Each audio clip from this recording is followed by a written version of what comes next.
I will make you understand.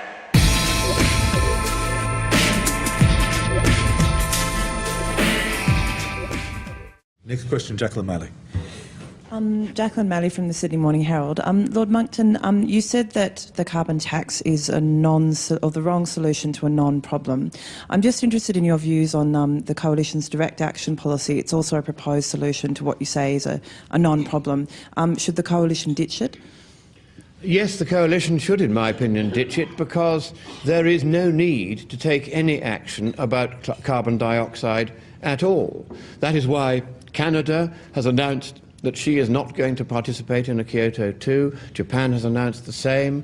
Even America has announced the same. China has announced that if she has a carbon tax at all, it will be at just $1.50 per tonne.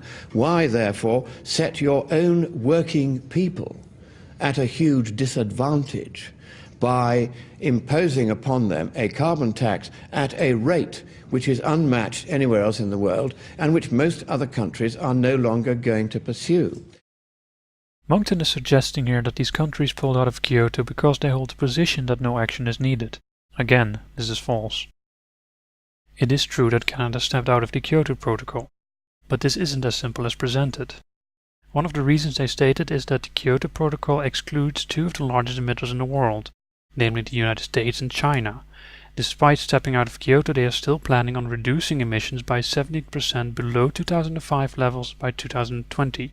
As stated on their climate change website. Now let's take a look at Japan. It's fighting to get more support for reducing our CO2 emissions. They also state that they want to include the United States and China in future agreements on cuts in CO2 emissions. This is a far cry from what Monckton is suggesting here.